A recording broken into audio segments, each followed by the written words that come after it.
नीलाम्बुज श्यामल कोमलांगं सीता समारोपित वाम भागं पाणो महासायक चारु चापं नमामि रामं रघुवंशनाथं। जय श्री राम, जय श्री शिव प्रभुपाद। हरे कृष्णा। पिछले प्रसंग में आप सबने सुना कि किस प्रकार हनुमान जी विप्र के रूप में आते हैं और आकर के राम और लक्ष्मण जी से पूछते हैं कि आप कौन हो और किस हेतु, किस प्रयोजन हेतु इस वन में आए।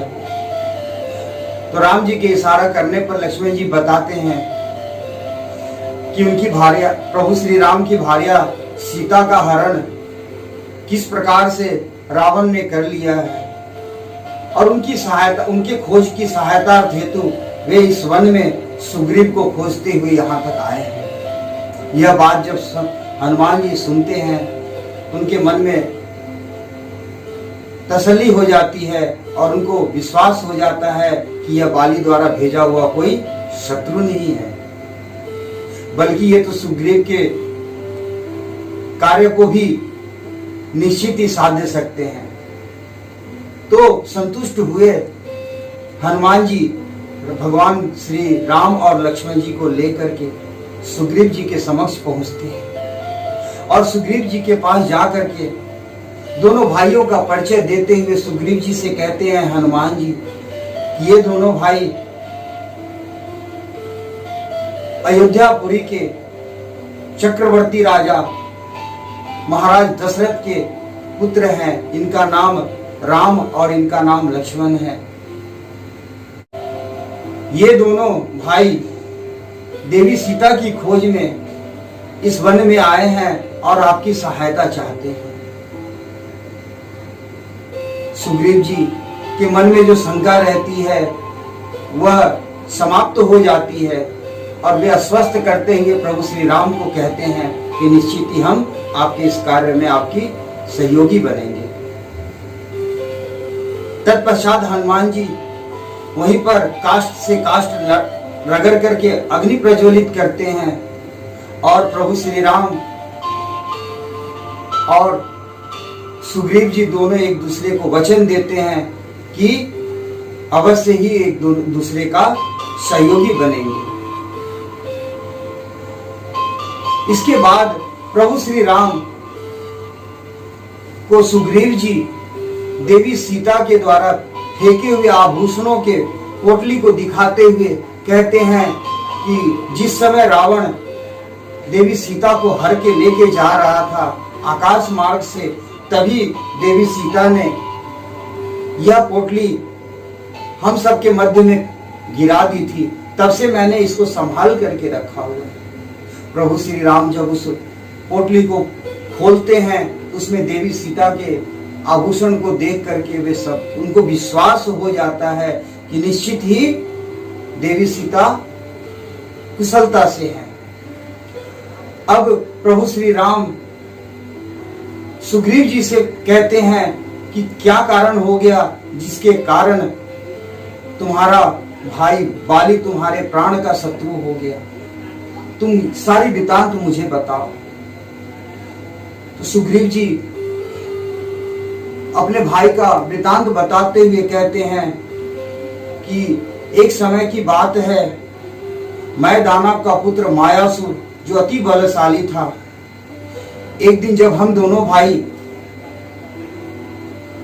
किष्किंधा में अंतःपुर में बैठे हुए थे, तभी वह द्वार पर आकर के जोर से आवाज करने लगा और ललकारने लगा भ्राता बाली को कि बाली कहाँ हो तुम, आओ मुझसे युद्ध करो। उस ललकार को सुनकर के तत्क्षण भ्राता बाली युद्ध करने के लिए तत्पर हो गए और वे भागे हैं। मैं भी उनके साथ साथ गया हूं। मायासुर के समक्ष जाकर के दीर्घ हो खड़े हो गए हैं भ्राता बाली और साथ में मैं भी खड़ा हो गया हूं। हम दोनों को देख करके वह मायासुर भयभीत हो जाता है और अपने प्राण बचाने के लिए भाग खड़ा होता है वहां से। किंतु भ्राता बाली उसका पीछा करते हैं और दौड़ाने लग जाते हैं। मैं भी उनके पीछे पीछे जाता हूं। भागते भागते वह मायासुर एक कंदरा में घुस जाता है। भ्राता बाली मुझे कहते हैं कि तुम इसी द्वार पर खड़ा हो जाओ और जब तक मैं नहीं आऊं तब तक तुम इधर ही खड़े रहना। निश्चित ही आज मैं उस मायासुर का वध करके ही लौटूंगा। तत्पश्चात जब भ्राता बाली उस कंदरा में घुसे हैं तो कई हफ्ते कई मास व्यतीत हो गए। देखते देखते 1 वर्ष व्यतीत हो गया, किंतु भ्राता बाली उस कंदरा से बाहर जब नहीं लौटे हैं तो मेरे मन में नाना प्रकार का संशय होने लग गया। कुछ अनहित जैसा भान होने लगा। तभी हमने वहां पर सुना कि मायासुर जो असुर रहता है वह जोर जोर से चिल्लाता है, किंतु भ्राता बाली की आवाज एक जरा सा स्वर भी नहीं आता है। मैं भयभीत हो जाता हूं। तभी उस कंदरा से रक्त की धारा प्रभावित होने लग जाती है। यह देख करके मैं अत्यधिक चिंतित हो जाता हूं और मुझे ऐसा लगता है कि निश्चित ही भ्राता बाली इस मायासुर के हाथों मारे गए हैं। उस असुर ने मेरे भाई का वध कर दिया है। ऐसा सोच करके मैं एक बड़े से शिला को उठाता हूं और उठा करके उस कंदरा के मुख को के ऊपर डाल देता हूं और वह कंदरा बिल्कुल बंद हो जाता है। इसके बाद मैं किष्किंधा लौट आता हूं। जब मैं किष्किंधा लौट कर आया तो भ्राता बाली तो मारे गए थे। ऐसा विचार करके मैं मंत्रियों से भी कहा सारी घटना, तो सारे मंत्री कहने लगे कि बिना राजा का राजपाट चलाना सही नहीं, सरल नहीं होता है। निश्चित ही शत्रु कभी भी आक्रमण कर सकते हैं, इसलिए हम सब की इच्छा है कि आप इस राज्यभार को संभाल लो, आप ही इस राजगद्दी पर विराजित हो जाओ। तो मंत्रियों के कहने पर मैं राजगद्दी पर बैठ गया और राज्य कार्यभार संभालने लगा। कुछ दिन के अंतराल पश्चात भ्राता बाली अचानक से महल में आ गए हैं। उस समय मैं राजभवन में मंत्रियों के साथ बैठ करके विचार विमर्श करते रहता हूं। तभी वे आकर के मुझे सिंहासन से नीचे खींच करके पटक देते हैं और मुझे लात घुसा मारते हुए मंत्रियों से कहते हैं कि यह गद्दार है, छरिया है। यह निश्चित ही अपने मन में खोट लिए हुए था, जिसके कारण यह मुझे वहां छोड़ करके आ गया। अरे मैं तो इसको कहा था कि तुम किसी भी हाल में द्वार से बाहर मत निकलना, किंतु यह तो द्वार पर उल्टा शिला, बड़ी सी शिला डाल करके बंद कर दिया उस गुफा के मुख को। जब मैं मायासुर के पीछे पीछे कंदरा में घुसा, उसको खोजने में ही मुझे 1 वर्ष लग गया। तत्पश्चात जब वह मिला मुझे, उसके साथ हमारा भयंकर युद्ध हुआ और इस युद्ध में मैं मायासुर का वध कर डाला। उसके वध करने के पश्चात जब मैं आया हूं तो देखा हूं कि कंदरा का द्वार बंद है। मैं जोर जोर से पुकार भी लगाया सुग्रीव को, किंतु सुग्रीव तो वहां था ही नहीं। उसके मन में तो लोभ था कि किस प्रकार से राज्य गद्दी में प्राप्त करूं। तो यह निश्चित ही छलिया है और ऐसा करके कह करके मुझे राजभवन से और नगर से भी बाहर कर दिया उन्होंने। और तो और मेरी पत्नी को भी इन्होंने अपने पास रख लिया। तब से लेकर के आज तक मैं इसी प्रकार वन में रह करके अपने प्राणों की रक्षा करता हूं। वह तो यह वन ऐसा है जहां पर बाली कभी अपना पैर नहीं रख सकता है, जिसके कारण मैं अभी तक जीवित हूं। मेरे भाई बाली जो अत्यधिक बलशाली है, वे पूर्व दिशा में समुद्र में डुबकी लगाते हैं और पश्चिम दिशा में निकलते हैं और उत्तर दिशा में प्रवेश कर सीधा दक्षिण दिशा में निकलते हैं। पूरा तैरते हुए में उनको कुछ ही समय लगता है। इतना तैरने के पश्चात भी वे थकते नहीं थे बिल्कुल। एक दिन की बात है, दुंदुभी नाम का असुर जो देखने में हाथी के समान था, वह हजार हाथियों का बल लिए हुए था। उसका शरीर विशाल का हिमालय पर्वत की तरह था। एक दिन वह समुद्र देव के पास पहुंचा है और उनको ललकारा है युद्ध करने के लिए। तो समुद्र देव उस दुंदुभी से कहते हैं कि मैं शांति प्रिय व्यक्ति हूं, मैं भला युद्ध कैसे करूं, और युद्ध करने का मेरा अभ्यास भी नहीं है, और तुम तो अत्यधिक बलशाली और योद्धा हो।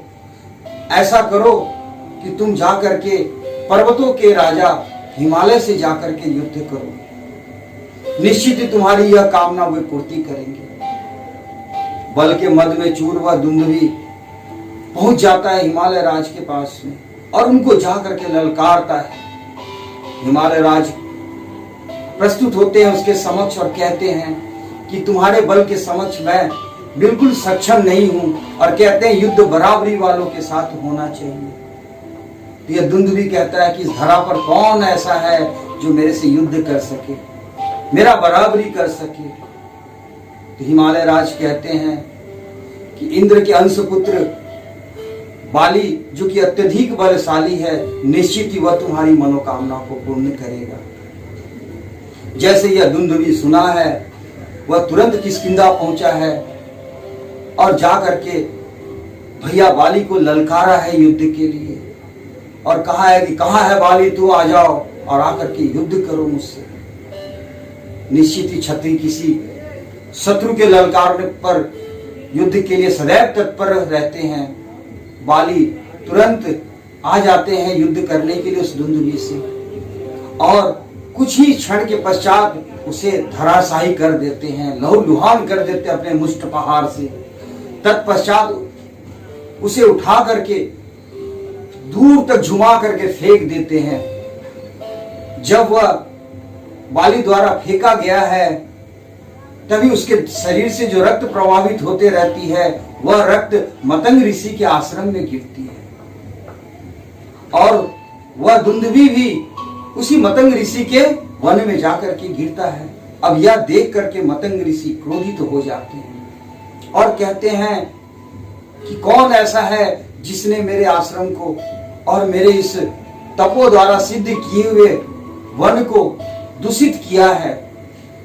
निश्चित ही वह सजा का अधिकारी है, और ऐसा कहते हुए उन्होंने तुरंत श्रापित किया है कि जिसने भी यह कुटगदा किया है, आज के पश्चात अगर इस वन में वह पैर रखेगा तो उसकी निश्चित ही मृत्यु हो जाएगी।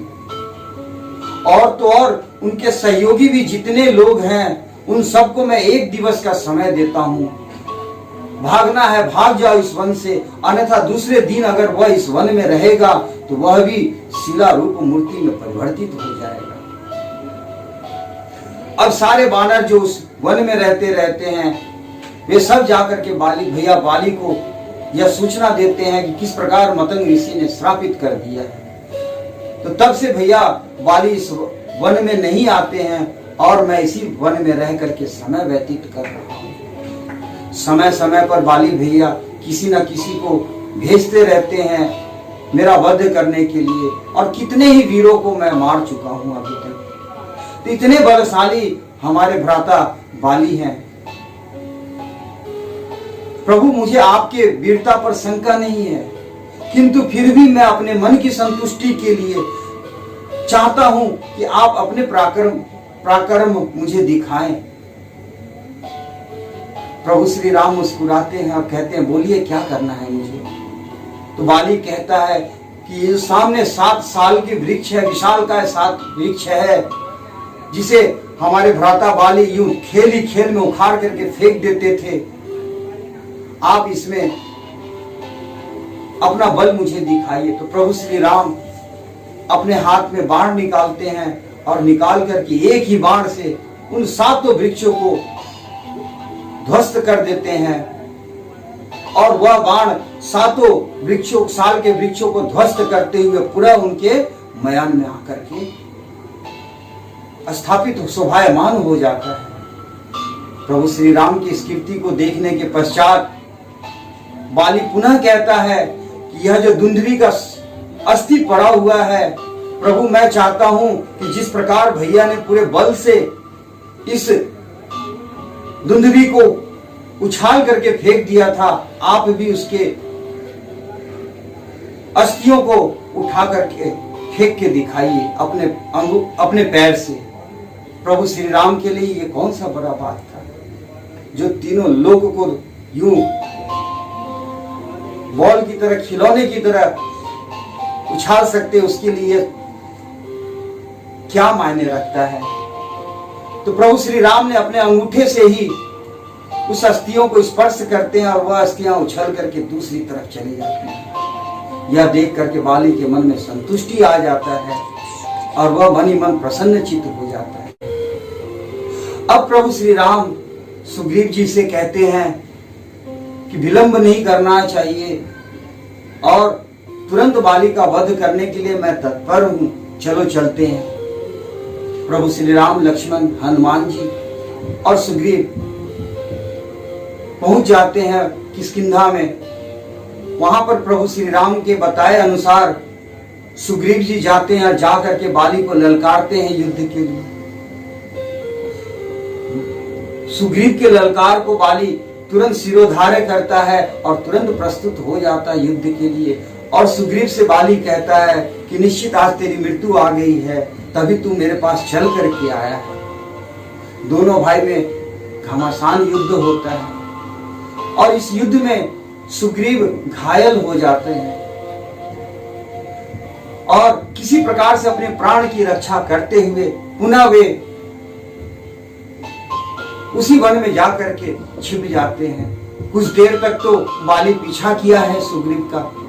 तत्पश्चात वे मतंग ऋषि का जैसे ही वन देखे हैं, लौट करके चले आया है। पीछे पीछे प्रभु श्री राम और हनुमान जी और लक्ष्मण जी भी पहुंचते हैं। तो सुग्रीव जी कहते हैं प्रभु श्री राम से कि प्रभु, आपको मेरी रक्षा नहीं करनी थी तो आप ना करते, किंतु मुझे युद्ध के लिए तो ना भेजते, क्योंकि आप तो जानते हो अच्छी तरह से, मैं आपको बता चुका हूं कि मैं युद्ध में बाली के पराक्रम के समक्ष कुछ भी नहीं हूं। तो निश्चित आप जानबूझ करके मुझे मौत के मुंह में भेज दिए थे। प्रभु श्री राम कहते हैं कि मित्र सुग्रीव, ऐसी बात नहीं है। दरअसल जब युद्ध कर रहे थे तुम दोनों भाई, तो तुम दोनों भाई एक स्वरूप लग रहे थे। मैं निर्णय नहीं कर पा रहा था कि सुग्रीव कौन है और बाली कौन है। यह शत्रुभेदी बाण जो है मेरा, वह कभी भी निष्फल नहीं होता है। अगर भूले से वह बाण अगर तुम्हें लग जाती तो मेरे ऊपर कितना बड़ा कलंक होता। इस हेतु मैंने अपने अस्त्र का प्रयोग नहीं किया। तत्पश्चात प्रभु श्री राम हनुमान जी से कहते हैं कि वो जो गज पुष्प की माला परी हुई है वह तुम सुग्रीव के गले में डाल दो, ताकि मैं पहचान सकूं और भेद कर सकूं बाली और सुग्रीव की। और सुग्रीव जी से कहते हैं कि आप पुनः जाकर के अपने भाई बाली को ललकारिए युद्ध के लिए, निश्चित इस बार वह मेरे हाथों मारा जाएगा। प्रभु श्री राम के वचन को सुन करके सुग्रीव जी पहुंच जाते हैं किष्किंधा और किष्किंधा पहुंच करके महल के बाहर खड़े होकर के ललकारते हैं बाली को युद्ध के लिए। इस प्रकार सुग्रीव के मुख से ललकार को सुन करके उस वक्त बाली अपने पत्नी तारा के साथ में विचार विमर्श करते रहते हैं। तो जब ललकार सुनते हैं बाली अपने भाई सुग्रीव के मुख से, तो वे रुक नहीं पाते हैं और तुरंत युद्ध के लिए निकलने लगते हैं। तभी उनकी पत्नी देवी तारा बाली जी से निवेदन करती हैं, कहती हैं कि आप आज युद्ध के लिए ना जाओ, हो सके तो आज का दिन टाल दो, बेशक आप कल युद्ध कर लेना। आपको पता नहीं है, आपके पीठ पीछे मैंने अपने पुत्र अंगद को भेद लेने के लिए भेजा था। अंगद ने मुझे आकर के बताया कि सुग्रीव जी ने इक्ष्वाकु कुल के राजा दशरथ के पुत्र राम और लक्ष्मण को सहयोगी बना लिया है और ये दोनों अत्यधिक बलशाली और वीर हैं। कहते हैं कि तीनों लोक में इनके जैसा बलशाली कोई नहीं होगा, देवता तक भी इनसे पराजित हो जाते हैं, ऐसे बलशाली हैं ये। आप युद्ध के लिए मत जाओ। किंतु बाली कहते हैं देवी तारा से कि देवी, निश्चित ही श्री राम धर्मार्थ पुरुष हैं, वे भगवान हैं, निश्चित ही वे कभी अधर्म नहीं कर सकते हैं। और मेरा तो उनके साथ में कोई शत्रुता नहीं है, कोई बैर नहीं है, तो बेकारण मेरा वध वो क्यों करेंगे? आप निश्चिंत रहो, ऐसा तसल्ली दे करके और बाली युद्ध के लिए निकल पड़ते हैं। इधर प्रभु श्री राम एक वृक्ष के पीछे छिपे रहते हैं। बाली आता है युद्ध के लिए और सुग्रीव के साथ युद्ध प्रारंभ हो जाती है। और तभी मौका देख करके प्रभु श्री राम उस शत्रु भेदी बाण को बाली के ऊपर छोड़ देते हैं और वह बाण जाकर के सीधा बाली के दाहिने छाती पर लगता है और लगते ही वह मूर्छित हो तुरंत धरा पर गिर जाता है और उसके शरीर से रक्त प्रभावित होने लग जाती है। अत्यधिक पीड़ा के कारण बाली धूल से धूलित हो जाता है। तभी उसके समक्ष सुग्रीव, प्रभु श्री राम और लक्ष्मण और हनुमान जी भी प्रस्तुत होते हैं। तो वह बाली प्रभु श्री राम की तरफ देखते हुए उनको फटकार लगाता है और कहता है कि आप एक धर्मार्थ पुरुष हो, आपने यह साधुओं का वेश धारण किया है, किंतु कार्य कैसा अधर्म जैसा कर दिया आपने। आप ही बताओ, मैं कंदमूल खा करके सात्विक जीवन जीने वाला व्यक्ति, कभी किसी का अनहित नहीं किया मैं, और आपके साथ तो मेरा किसी प्रकार का शत्रुता भी नहीं है, तो भला आपने मुझे क्यों मारा? आपने मेरा वध क्यों किया? आप मेरे भाई सुग्रीव की सहायता ले रहे हो अपनी भार्या की तलाश के लिए, खोज के लिए, किंतु यह कायर जो अपनी पत्नी का रक्षा नहीं कर सका, वह भला आपको क्या सहयोग देगा? अगर आपको अपनी पत्नी का पता ही लगाना था, आपको अपनी पत्नी की खोज करनी थी, आप मेरे पास आए रहते, मुझसे कहे रहते, चाहे पाताल हो चाहे बीच समुद्र में क्यों ना हो, कहीं भी रावण छिपा होता है, तो मैं निश्चित ही कुछ ही क्षण में आपके समक्ष उसको घसीटता हुआ लेकर के आता और आपके कदमों में उसे डाल देता और आपकी पत्नी देवी सीता का मैं पता लगा लेता और आपके पास प्रस्तुत कर देता। किंतु आपने बेवजह ही मेरा वध क्यों कर दिया? कहने के लिए आप धर्म पुरुष हो, धर्मायन हो, किंतु आपने ये कैसा अधर्म का कार्य किया? निश्चित ही यह कलंक आपके जीवन भर लगी रहेगी। बाली के इस कटु वचनों को सुनकर के प्रभु श्री राम कहते हैं कि तुम निश्चित ही कपटी सलाहकारों के भी मध्य रह करके धर्म और अधर्म से वंचित रह गए।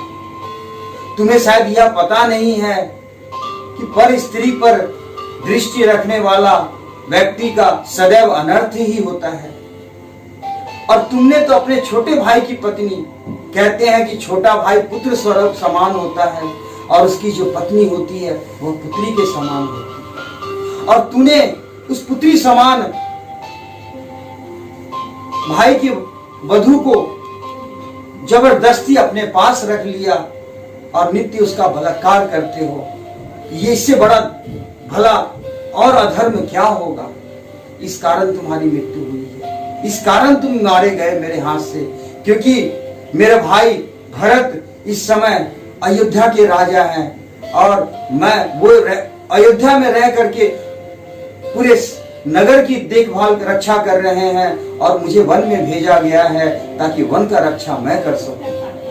तो वन में अनहित कैसे मैं देख सकता हूं? एक क्षत्रिय हो, मेरा तो धर्म है धर्म की स्थापना करना, और तुम अधर्मी होकर के अपने आप को धर्मलीन कहते हो। बाली ने दूसरा प्रश्न पूछा है कि प्रभु जब आपको वध ही करना था तो सामने से मेरे से युद्ध करते, आपने छिपकर मेरा वध क्यों किया? तो सुनो बाली, शिकार करने जब राजा कोई निकलता है तो निश्चित ही वह पशुओं का शिकार करता है, और पशुओं का शिकार किसी प्रकार से किया जाए इसमें कोई नियम नहीं है, कोई पाप नहीं है।